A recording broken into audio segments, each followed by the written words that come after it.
नमस्कार, मैं हूँ मैत्री देसाई। आज हम आपके लिए एक ऐसी सीरीज लेके आए हैं जहां हम शेयर बाजार से जुड़ी हर कड़ियों को एक के बाद एक जोड़ेंगे। हमारी इस नई सीरीज का नाम है शेयर मार्केट की एबीसीडियां विद सुमित बगड़िया। शेयर बाजार की अगर बात की जाए तो यहाँ जो स्टॉक मार्केट से वाकिफ नहीं है उनको कहीं ना कहीं स्टॉक मार्केट समझने में मुश्किल होती है। शेयर बाजार क्या है, इसमें निवेश कैसे करें, किससे जुड़े, किसकी एडवाइस फॉलो करें, ऐसे सवाल हमारे जहन में अक्सर आते हैं। जी हाँ, मैं बात कर रही हूँ शेयर बाजार और उनसे जुड़े हुए सवालों की, और इस विषय को आसानी से सिखाने वाले चॉइस ब्रोकिंग के executive director mister Sumit Bagadia ji की। तो आइए आज पहले एपिसोड की शुरुआत करते हैं, जहां पे आपके मन में जो सवाल होते हैं शेयर मार्केट में आने से पहले या आने के बाद, वो पूछे गए सुमित सर से। वेलकम सर, मार्केट की एबीसीडियां विद सुमित बगड़िया में आपका स्वागत है। तो सर, इस एपिसोड के माध्यम से हम लोगों के सवालों के जवाब देना चाहते हैं आपके जरिए, जहां लोगों को शेयर मार्केट एकदम अच्छे से समझ में आ जाए ताकि वो शेयर मार्केट में निवेश कर सके। सर, तो सबसे पहला और बेसिक सवाल जो सबके मन में होता है और मेरे भी मन में है कि इन्वेस्टमेंट की शुरुआत कैसे करें।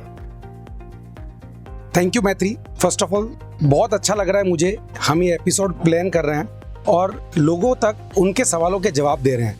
मेरे भी बहुत समय से मन में था कि ये जो बारीक छोटे छोटे क्वेश्चंस होते हैं, बेसिक चीजें होती है, वो लोगों के सवालों के हम जवाब दें और लोग उनको अच्छे से सुने, समझे और अमल करें। तो आपका जो पहला सवाल है कि मार्केट के अंदर निवेश कैसे करें, इसका जवाब ये है कि देखिए, हर किसी को शेयर मार्केट में एंट्री करना है, लेकिन पता नहीं है कि एंट्री कैसे करें।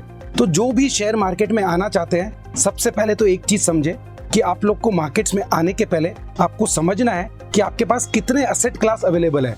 जैसे कि सबसे पहला एसेट क्लास होता है FD, that is fixed deposit.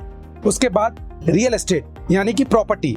उसके बाद कमोडिटी यानी कि गोल्ड, सिल्वर। और चौथा एसेट क्लास जिसके लिए आप और हम आज यहाँ बैठे हैं सबके लिए, वो है शेयर मार्केट यानी कि इक्विटी मार्केट। अब मैं इस सीरीज के थ्रू सबसे पहले तो आप सभी को ये गाइड करना चाहूंगा कि आप लोग हमेशा अपना बैकअप रखें फिक्स डिपॉजिट के तौर पे।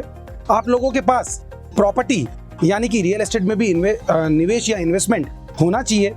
आप लोगों के पास कुछ हद तक गोल्ड, सिल्वर भी होना चाहिए। ये सब के बाद अब आपका बारी आता है शेयर मार्केट के ऊपर, जिसके लिए आज हम यहाँ बैठे हैं। तो शेयर मार्केट के अंदर आपको निवेश करने के लिए आपको ये पता होना चाहिए कि आपको कितना पैसा डालना है, कब डालना है और किस होराइजन तक डालना है। शेयर मार्केट में आप शुरुआत कर सकते हो छोटे से छोटे अमाउंट से और बड़े से बड़े अमाउंट तक। शेयर मार्केट के अंदर कोई लिमिटेशन, कोई हर्डल, कोई बैरियर नहीं है। जैसे कि रियल एस्टेट के अंदर आप 1000 रुपए में कुछ नहीं कर सकते। कर सकते हैं?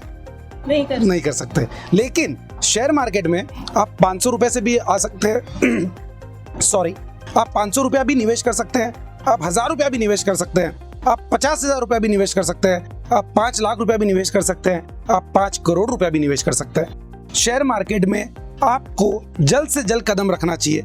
मैं ये आपको सजेस्ट करूंगा कि जैसे ही आप इनकम अर्न करना स्टार्ट करें, यंग एज में आप शेयर मार्केट में एंटर करें, ताकि आपको एक बड़ा गैप, बड़ा पीरियड आपको शेयर मार्केट से पैसा कमाने के लिए मिल सके। जनरली लोग क्या गलती करते हैं मैत्री, कि लोगों को शॉर्ट टर्म में पैसा कमाना होता है, 5 दिन, 1 दिन, 1 महीने या 1 साल में। मैं ये कहूँगा कि हमको बॉर्न होने से मैच्योर होने तक या कमाने वाली एज में आने तक 20 से 25 साल लगते हैं। यानी हम और हमारे पेरेंट्स कितना पेशेंस रखते हैं। सेम चीज अगर आप शेयर मार्केट में आने के साथ पेशेंस को रख लोगे, तो आप ये मान के चले कि शेयर मार्केट में निवेश आपके बेबी की तरह होना चाहिए, जो आपको 5 साल, 10 साल, 15 साल, 20 साल या उसके प्लस होराइजन के मोड से अगर आप आएंगे तो आपको कैसा रिटर्न और क्या रिटर्न मिलता है। शेयर मार्केट में आपको आना है लॉन्ग टर्म नजरिए से और रेगुलर बेसिस पे आपको इन्वेस्ट करना है। थैंक यू सर कि आपने हमें इतना डिटेल में एक्सप्लेन किया, और जैसे आपने कहा कि हमें बहुत यंग एज से शुरुआत करनी चाहिए ताकि हमें ज़्यादा से ज़्यादा टाइम मिल सके। बिल्कुल। तो सर, नेक्स्ट सवाल मेरे मन में ये आता है कि शेयर्स को हमें कहाँ पे खरीदना और बेचना चाहिए। हाँ, ये भी एक अच्छा सवाल है। वरना लोगों के मन में लोगों को ये पता ही नहीं होता है, जो नए होते हैं इंडस्ट्री में या जो नए होते हैं जिन्होंने पहली बार कदम रखा होता है कि शेयर कहाँ खरीदें। कुछ लोग, आपके मन में भी शायद आता होगा कि जैसे सब्जी मंडी में फ्रूट मिलता है, कहीं वैसे तो शेयर नहीं मिलते हैं। नहीं, ऐसा नहीं होता है। शेयर मार्केट के लिए ट्रेडिंग करना या बाय सेल करना या खरीद और बेच, जो कि हमारी कॉमन लैंग्वेज है, वो बहुत इजी है। इसके लिए आपके पास एक ब्रोकर होना चाहिए। ब्रोकर का मतलब जैसे कि हम हैं, चॉइस ब्रोकिंग। चॉइस ब्रोकिंग में आपको आना है। आना का मतलब आपको सिर्फ फोन करना है, आपको अकाउंट खुलाना है। तो आपके पास, आपको जो भी ब्रोकर या जो भी रिसर्च पसंद हो, उनके पास आप अकाउंट खुलाइए, उनके पास आप जाइए, और जैसे ही आपका अकाउंट खुल जाएगा उसके बाद आप वहाँ पे खरीद और बेच बहुत इजीली कर सकते हैं। जैसे कि आपका बैंक अकाउंट होता है, सेम वैसे ही ये ट्रेडिंग कम डीमेट अकाउंट होता है आपका।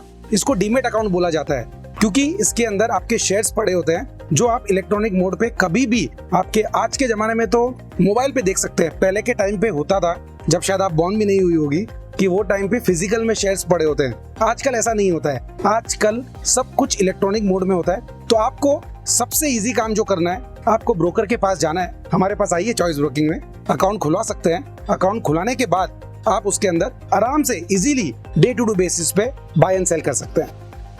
सर, तो अकाउंट खुलवाने के बाद हमें कितने अमाउंट से इन्वेस्टमेंट की शुरुआत करनी चाहिए?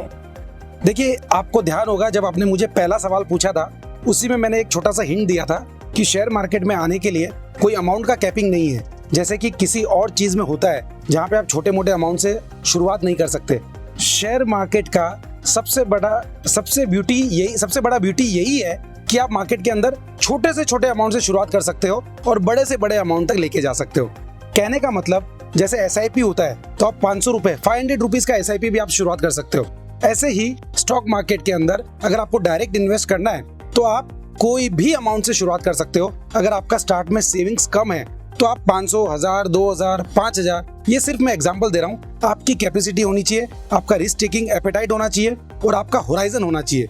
मैं सिर्फ यही कहना चाहूंगा कि आप लॉन्ग टर्म होराइजन के साथ आइए, रेगुलरली इन्वेस्ट कीजिए, एवरी मंथ इन्वेस्ट कीजिए और कुछ सालों तक इन्वेस्ट कीजिए, सो दैट आपका जो बोया हुआ बीज है जो आगे जाके फले तो उसका आपका अच्छा फ्रूट मिले। कहने का मतलब, अगर आप 500, 1000, 2000, 5000, 10,000 अपनी कैपेसिटी के हिसाब से पैसा डालोगे, एवरी मंथ डालोगे और कुछ सालों तक डालोगे, तो वो पैसा एक्यूमुलेट होगा। स्टॉक्स के अंदर एप्रिसिएशन मिलेगा, आपको डिविडेंड मिलेंगे, आपको बोनसेस मिलेंगे। ऐसे करके आपका पोर्टफोलियो जो होता है वो बढ़ते जाएगा। तो इसके अंदर अमाउंट का कोई कैपिंग नहीं है, आप किसी भी अमाउंट के साथ आ सकते हो। अगर आपकी कैपेसिटी है एवरी मंथ 1 लाख रुपीज डालने का, तो आप 1 लाख रुपीज से स्टार्ट कर सकते हो।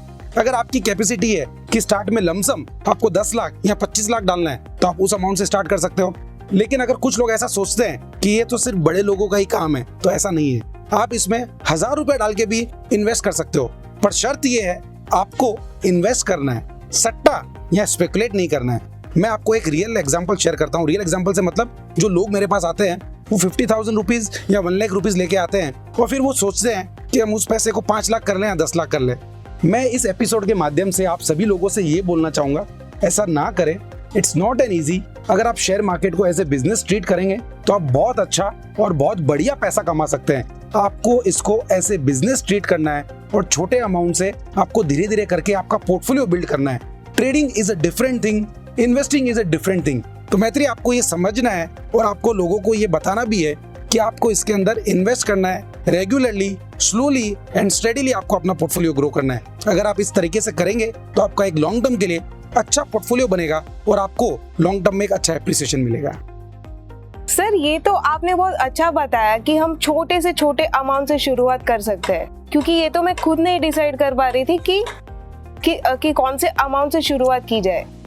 उम्मीद करते हैं कि आज के इस एपिसोड में आपको समझ आया होगा कि कैसे निवेश किया जाए, कहां शेयर्स खरीदे और बेचे और कितने पैसों से शुरुआत करें। तो इसी के साथ हम आज के इस एपिसोड को यहीं पे समाप्त करते हैं और अगले एपिसोड में ऐसे ही कुछ सवालों के जवाब हम लेके आएंगे। Investment in securities market are subject to market risk. Read all the related documents carefully before investing.